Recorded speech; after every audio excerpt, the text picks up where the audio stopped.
12 దేశాల్లో కార్యకలాపాలు నిర్వహిస్తున్న మెడికవర్ ఆసుపత్రి సికింద్రాబాద్కు విస్తరించింది. సికింద్రాబాద్లో 300 పడకలతో 24వ నూతన హాస్పిటల్ ఘనంగా ప్రారంభమైంది.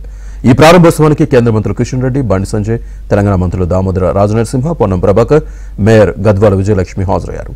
ప్రజలందరికీ నాణ్యమైన వైద్యం అందించాలనే లక్ష్యంతో మెడికవర్ హాస్పిటల్ సికింద్రాబాద్లో తమ 24వ ఆసుపత్రిని ప్రారంభించడం ఆనందంగా ఉందని కేంద్ర మంత్రులు కిషన్ రెడ్డి, బండి సంజయ్ అన్నారు.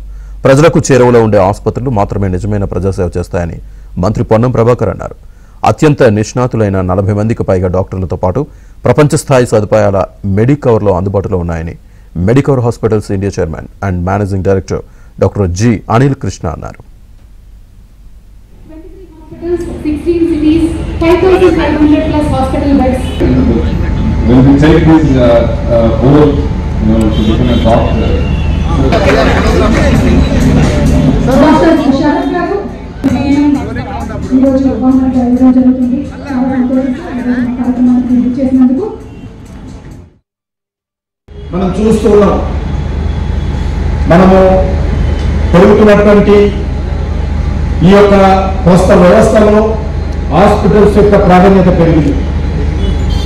మనం తీసుకున్నటువంటి ఆహారం మనం ఇంట్లో అనుకుంటాం చాలా శుభ్రంగా వండుకున్నాము, ఏ రకమైనటువంటి ఇబ్బంది లేదు, చాలా బాగా వండుకొని తింటున్నాము మనం అనుకుంటాం. కానీ ఈరోజు మనకు తెలియదు, మనం తింటున్నటువంటి ఆహారంలో అత్యధికమైనటువంటి శాతము కెమికల్స్ ఉన్నాయి. మనం తీసుకున్నటువంటి నీరులో అనేక రకాల ఈరోజు కలుషితమై ఉన్నాయి. మనం పీలుస్తున్నటువంటి ఆయిల్ గాలి ఎట్టున్నదో అది కూడా ఈరోజు కాలుష్యంగా ఉన్న విషయం మనకు తెలియదు. మనకు తెలియకుండానే ఈరోజు సమాజంలో ఎవరైతే మనం ఉన్నామో అనేక రకాల ఇబ్బందులకు గురవుతున్నాం. అందుకే రకరకాల వ్యాధులు వస్తూ ఉన్నాయి. నేను ఇంటర్మీడియట్ పాస్ అయ్యేంత వరకు హాస్పిటల్ ఏ రకంగా తెలియదు.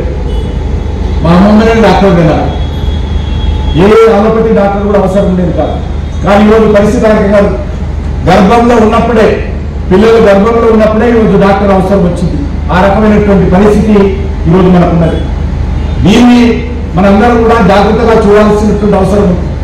వైద్యం నారాయణ లేకమే ఇవాళ చాలా మంది పేషెంట్స్, ఇవాళ నేను కూడా మీ ముందు మాట్లాడుతుందంటే దానికి ప్రధాన కారణం ఇవాళ డాక్టర్ శరత్ రెడ్డి గారు. ఎందుకంటే నేను కరీంనగర్లో ఒక ర్యాలీ తీసుకుంటే ఆఫ్టర్కి వచ్చింది. డాక్టర్ గారు వచ్చి మా అమ్మగారిని మండ్యాల నుంచి రామలేరు ఇష్టపడిగా చాలా కష్టం అని చెప్పి పెన్షన్ పడుతున్న సందర్భంలో డాక్టర్ సహో గారు అక్కడ చాలా మంచి ట్రీట్మెంట్, మంచి డాక్టర్ ఆదరిస్తా ఉన్నారు కాబట్టి మీకు ప్రజల నుంచి ఆశీర్వదం ఉంది.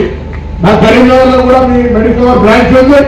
తప్పకుండా పేషెంట్ దగ్గరికి వచ్చినప్పుడు ఎవరు కూడా ప్రాణాన్ని రక్షించే ప్రయత్నం చేస్తారు. ప్రాణాన్ని కంపెనీ కాపాడి భగవంతుని ఆశీర్వచనలకు జరుగుతూ ఏం చేయలేదు. కానీ ప్రయత్నం మానవ సహజం.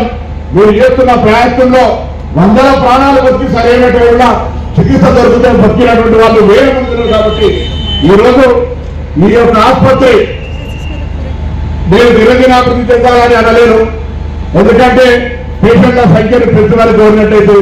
కానీ వచ్చిన పేషెంట్ అందరినీ ఆరోగ్యంగా బయటికి పంపగలిగేటువంటి శక్తిని, అటువంటి ఒక అత్యాధునికమైనటువంటి సాంకేతిక నైపుణ్యాన్ని మీరు యూరోప్ తోటి ఈ యొక్క కార్పొరేట్ హాస్పిటల్ సంబంధించిన ప్రక్రియ చేయడం జరుగుతుంది. కాబట్టి తెలంగాణ రాష్ట్రంలో ఒక వైద్యపరమైనటువంటి మెడికల్ హబ్గా చేయాలని ప్రభుత్వం ఆలోచన కూడా ఉంది.